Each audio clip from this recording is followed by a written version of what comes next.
Bulletin की शुरुआत करते हैं रायपुर से बड़ी खबर। प्रधानमंत्री मोदी के छत्तीसगढ़ दौरे को लेकर उच्च स्तरीय बैठक। विधानसभा के मुख्य समिति कक्ष में यह बैठक 31 अक्टूबर की शाम पीएम मोदी रायपुर आएंगे। सीएम विष्णुदेव साय, विधानसभा अध्यक्ष रमन सिंह भी मौजूद है। डिप्टी सीएम अरुण साव, विजय शर्मा बैठक में मौजूद है। तो बता दें आपको कि प्रधानमंत्री नरेंद्र मोदी के छत्तीसगढ़ दौरे को लेकर चर्चा की जा रही है। सीएम विष्णुदेव साय, विधानसभा अध्यक्ष रमन सिंह इस बैठक में मौजूद है। 31 अक्टूबर की शाम प्रधानमंत्री नरेंद्र मोदी राजधानी रायपुर आएंगे और वहीं इस बैठक में सीएम विष्णुदेव साय, विधानसभा अध्यक्ष रमन सिंह, डिप्टी सीएम अरुण साव, विजय शर्मा बैठक में मौजूद हैं। आपको बता दें कि ये बैठक छत्तीसगढ़ विधानसभा में हो रही है और सीएम विष्णुदेव साय इस बैठक में शामिल है। उच्च स्तरीय बैठक प्रधानमंत्री नरेंद्र मोदी के छत्तीसगढ़ दौरे को लेकर यह बैठक की गई है।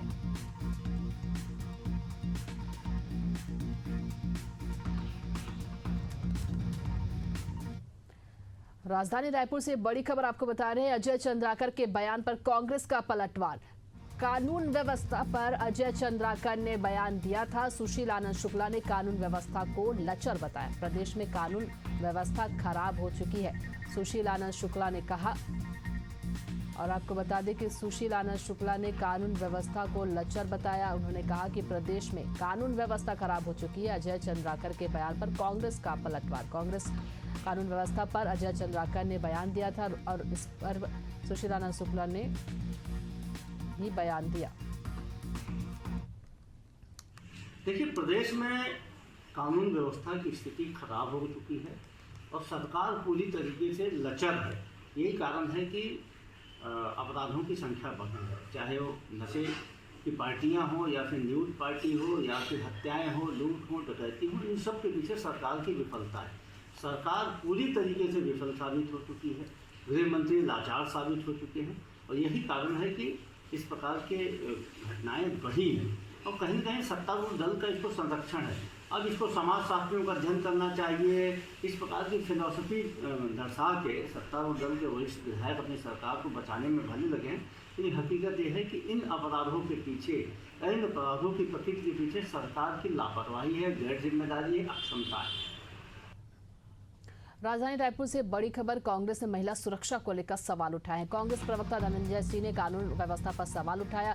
जब डिप्टी कलेक्टर और एसडीओपी ही रेप के आरोप लग रहे हों, उन पर ही महिलाएं न्याय की गुहार कहां लगाए, धनंजय सिंह ने कहा। वहीं आपको बता दें कि भाजपा सरकार में महिलाएं असुरक्षित है। धनंजय सिंह का ये बयान। उन्होंने आगे कहा कि क्या यही बेटी पढ़ाओ बेटी बचाओ है। भाजपा सरकार में महिलाएं असुरक्षित है। बेटी बचाओ और बेटी पढ़ाओ का नारा सिर्फ सरकारी विज्ञापनों तक है। धरातल पर इसके विपरीत परिणाम है।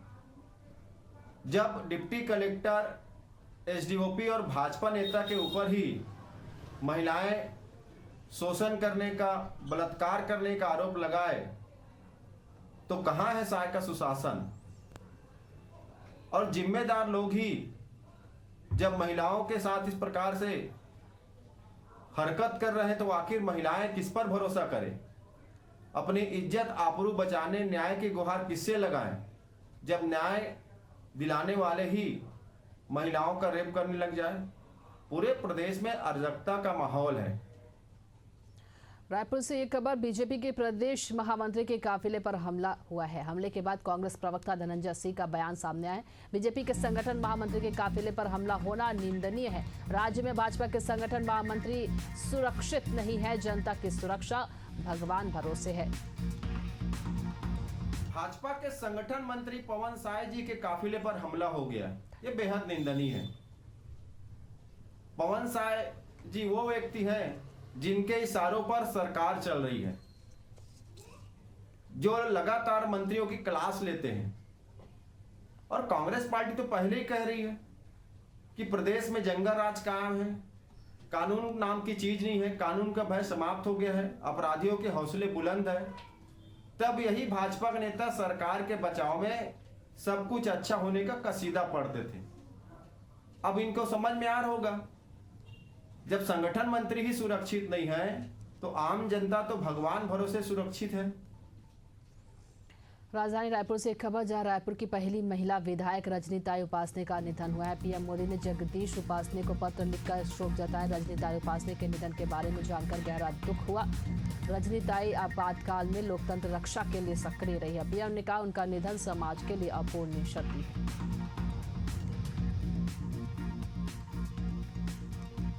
प्रधानमंत्री नरेंद्र मोदी ने ये शोक व्यक्त किया है। पहला महिला विधायक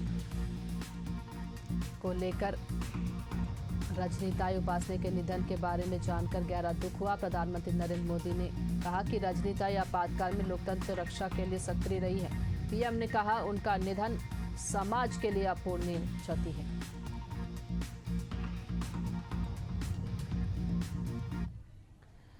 जांजगीर से अगली खबर जहां करही गांव के ग्रामीणों ने चक्का जाम किया। शराब पीने के बाद कल 2 युवकों की मौत हुई थी। शराब पीने के कुछ देर बाद दोनों की बिगड़ी थी तबीयत और शराब में जहर मिलाए जाने की आशंका भी है। शराब बेचने वालों के खिलाफ कार्रवाई की मांग भी की गई है।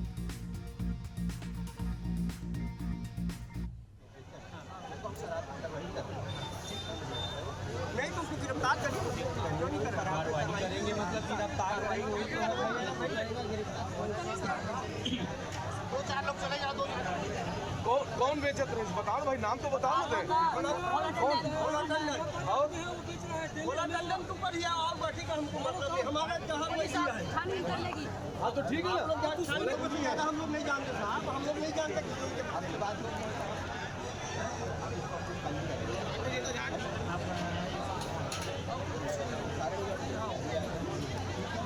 और अभी जो आप शराब का बोल रहे हो तो हम शराब की कार्रवाई कर रहे हैं। नहीं तो उसको गिरफ्तार करेंगे।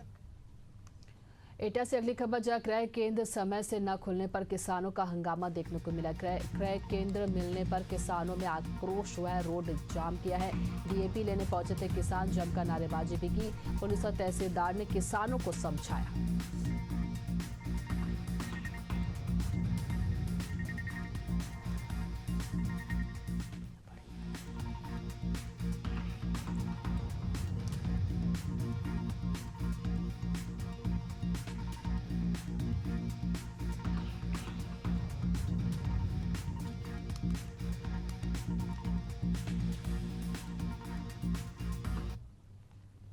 फिरोजाबाद से अगली खबर जहां दक्षिण थाना पुलिस की बड़ी कार्रवाई देखने को मिली है। तेज आवाज और आग छोड़ती बाइक सीज किया है। रेलवे रोड पर चेकिंग के दौरान बाइक पकड़ी गई है। मॉडिफाई साइलेंसर वाली बाइक को पकड़ा है। आपको बता दें कि तेज आवाज और आग छोड़ती बाइक को सीज किया है। रेलवे रोड पर चेकिंग के दौरान ये बाइक पकड़ी गई है। मॉडिफाई साइलेंसर वाली बाइक को पकड़ा गया है।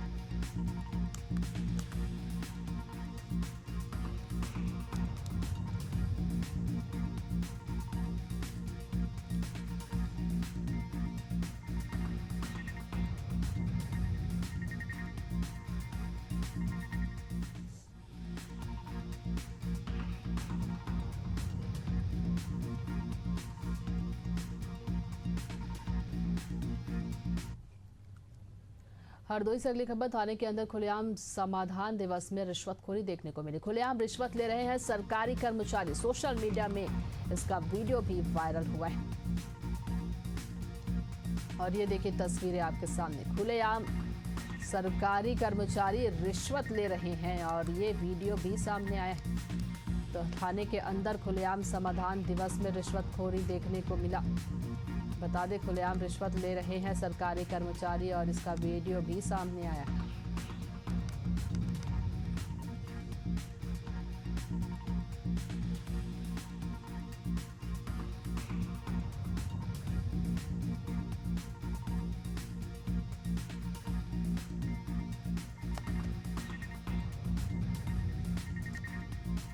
बिलासपुर से खबर प्रतिबंधित कफ सिरप तस्करी मामले में 2 आरोपी को गिरफ्तार किया गया। कुल 69 बोतलें कप सिरप बरामद किया है। कीमत लगभग 6900 रुपए है। कोटा के नेवरा गांव के निवासी है। दोनों आरोपियों पर एनडीपीएस एक्ट के तहत ये कार्रवाई की गई है। तो प्रतिबंधित कफ सिरप तस्करी करते 2 आरोपी को गिरफ्तार किया गया है। आपको बता दें कि कफ सिरप जिसकी कीमत 6900 रुपये बताई जा रही है। और वहीं अब पुलिस आगे की कार्रवाई में जुट गई है। आरोपियों पर एनडीपीएस एक्ट के तहत कार्रवाई की गई है।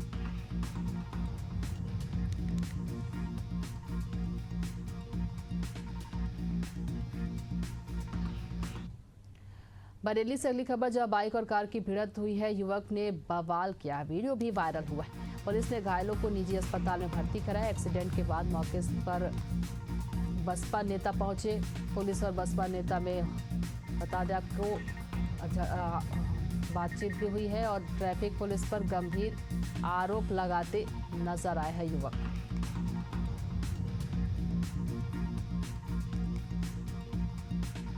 तो बाइक और कार की भिड़ंत देखने को मिली, जिसके बाद वहां पर विवाद भी देखने को मिला है।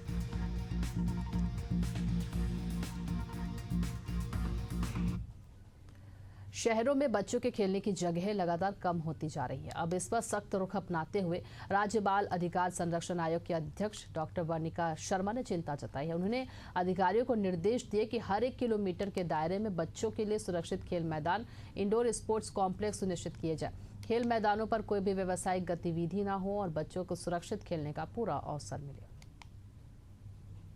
मैं निवेदन करना चाहूँगी नगर निगम के महापौर, नगर पालिका अध्यक्ष, नगर पंचायत अध्यक्ष और सभी आयुक्त महोदयों से कि वे अपने आसपास के क्षेत्रों में मैदानों की समुचित व्यवस्था हो, जिसमें हमारे बच्चे खुल के खेल सकें, खुल के विकास कर सकें। इनकी व्यवस्था शहरों में, गाँव में, तमाम क्षेत्रों में ज़रूर सुनिश्चित करें, क्योंकि हम विकास की ओर तो आगे बढ़ रहे हैं। नित्य प्रति नए दुकान, मॉल और विभिन्न प्रकार की सोसाइटीज़ भी डेवलप हो रही हैं, पर मैदान विलोपित हो रहे हैं। मैदान तो विलोपित हो रहे हैं, पर बचपन विलोपित हुआ तो गंभीर समस्या है। इस पे चिंतन और विचार दोनों ही ज़रूरी है। उत्तराखंड के देहरादून में कुदरत का कहर देखने को मिल रहा है। सहस्त्रधारा में देर रात बादल फटने की घटना घटी, जिसमें भारी नुकसान हुआ। डीएम सविन बंसल ने रात में ही कमान संभालते हुए सभी विभागों से चर्चा की और राहत टीम मौके पर रवाना की। तत्काल रेस्क्यू ऑपरेशन शुरू किया गया। इस घटना में कुछ दुकानों के बह जाने की सूचना है, जबकि 2 लोग लापता बताए जा रहे हैं, जिनकी तलाश जारी है।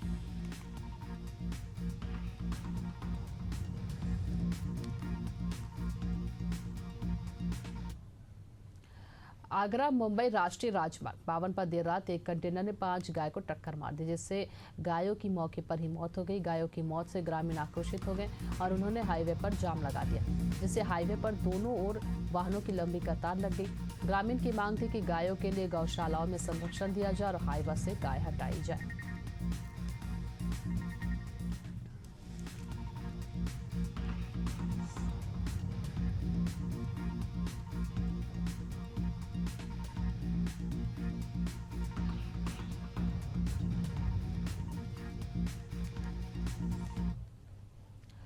अंबिकापुर शहर के पीजी कॉलेज ऑडिटोरियम में युवा संवाद और विकास को बढ़ावा देने के लिए विषयों पर एक विशेष कार्यशाला का आयोजन किया गया। इस मौके पर छात्र छात्राओं में उत्साह देखने को मिला। कार्यक्रम में रंगारंग सांस्कृतिक प्रस्तुतियों ने माहौल को और भी उत्साहपूर्ण बना दिया। अब इस कार्यशाला में सरगुजा रेंज के आईजी, सीतापुर विधायक राम कुमार टोपो, पुलिस अधीक्षक सहित युवा आयोग के अध्यक्ष विश्व विजय सिंह तोमर बतौर अतिथि मौजूद है। सभी ने मंच से युवाओं को जीवन में लक्ष्य तय कर आगे बढ़ने और समाज के प्रति अपनी जिम्मेदारी निभाने की प्रेरणा दी।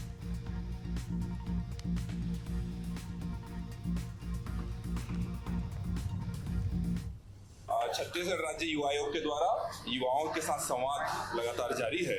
बस्तर संभाग में बहुत अच्छा हुआ और आज सरगुजा संभाग के सबसे बड़े महाविद्यालय पीजी कॉलेज ऑडिटोरियम में 1000 से अधिक युवाओं से छत्तीसगढ़ राज्य युवा आयोग ने संवाद करने का प्रयास किया। नशा मुक्ति, साइबर क्राइम, ये कुछ महत्वपूर्ण विषय, ट्रैफिक के पालन, कुछ महत्वपूर्ण विषय थे जिनसे युवाओं को अवगत भी कराना था और जागरूकता लानी थी। और इसमें मुख्य अतिथि के रूप में हमारे सीतापुर के युवा विधायक, यशस्वी विधायक आदरणीय राम कुमार टोप्पो जी थे, सरगुजा रेंज के आईजी साहब दीपक झा जी थे, एसपी साहब राजेश कुमार अग्रवाल जी थे और हम सब ने युवाओं से एक अच्छा संवाद किया और ये क्रम लगातार जारी रहेगा। प्रधानमंत्री की ग्रीन क्रेडिट योजना के तहत शासकीय नियमों की अनदेखी करते हुए खोडरी वन परिक्षेत्र में बीज रोपण और सितंबर में वृक्षारोपण किया गया। केंद्रीय रोपड़ी सदवानी में पौधों की बजाय कम पौधे तैयार करने और बिना मंजूरी के पाली में 40,000 पौधे मंगाने के मामले में मुख्य वन संरक्षक ने वन परिक्षेत्र अधिकारी मनीष श्रीवास्तव को निलंबित कर दिया। साथ ही उनके खिलाफ अनुशासनात्मक कार्रवाई शुरू कर दी। इस कार्रवाई से मरवाही वन मंडल में हड़कंप मच गया।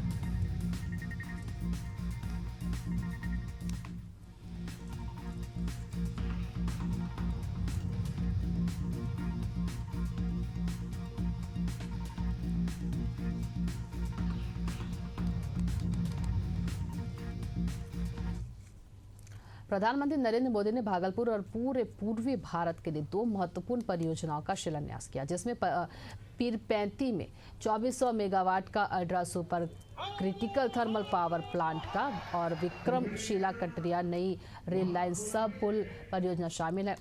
पीरपैंती में बनने वाले यह 29,000 करोड़ रुपए का थर्मल पावर प्लांट निजी क्षेत्र का बिहार में अब तक का सबसे बड़ा निवेश। अडानी पावर की ओर से बने इस प्लांट में 800 मेगावाट की 3 इकाइयां होंगी और यह 2028 तक पहली यूनिट से बिजली उत्पादन शुरू कर देगा। यह पूर्वी भारत का सबसे बड़ा कोयला आधारित बिजली केंद्र होगा और इसके अलावा 2,178 करोड़ रुपए की लागत से 26.23 किलोमीटर लंबी विक्रमशिला कटरिया रेल लाइन का भी शिलान्यास किया गया है। ये दोनों परियोजनाएं मिलकर पूर्वी भारत के विकास को नई गति देंगी और इस क्षेत्र को आत्मनिर्भर बनाने में महत्वपूर्ण भूमिका निभाएंगी।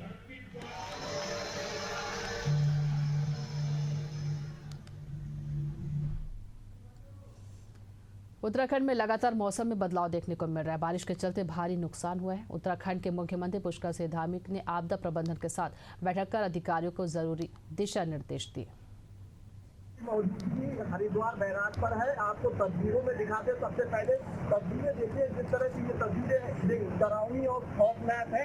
पूरी तरीके से जहाँ तक नजरें जाने वाली है वहाँ पूरी तरह से आप जलमग्न देख रहे हैं और जो जल का जो धारा है वो कहीं ना कहीं बहुत ही ज्यादा आम लोगों को प्रभावित कर रहा है। वही बात करें तो उत्तराखंड के मुख्यमंत्री पुष्कर सिंह धामी लगातार कहीं ना कहीं आपदा प्रबंधन को लेकर बैठकें कर रहे हैं। वहीं देश के गृह मंत्री और देश के प्रधानमंत्री नरेंद्र मोदी लगातार कहीं ना कहीं आपदा पर चर्चा करते हुए दिखाई दे रहे हैं और लगातार जो उत्तराखंड के मुख्यमंत्री पुष्कर सिंह धामी हैं वो कहीं ना कहीं सर्वेक्षण कर रहे हैं, स्थलीय निरीक्षण करते हुए दिखाई दे रहे हैं और समय समय पर अधिकारियों को जरूरी दिशा निर्देश भी देते हुए दिखाई दे रहे हैं। फिलहाल जिस तरह से लगातार कहीं ना कहीं उत्तराखंड समेत अलग अलग जनपदों में मौसम ने जो बदलाव लिया है वो कहीं ना कहीं आम जनमानस को खतरे का निशान दिखाई दे रहा। वहीं बात करें गंगा के तमाम नदियों की, गंगा के आसपास की जो नदियां है वो भी कहीं ना कहीं उपनाई हुई है। उनका भी जो जल स्तर है वो लगातार कहीं ना कहीं खतरे के निशान से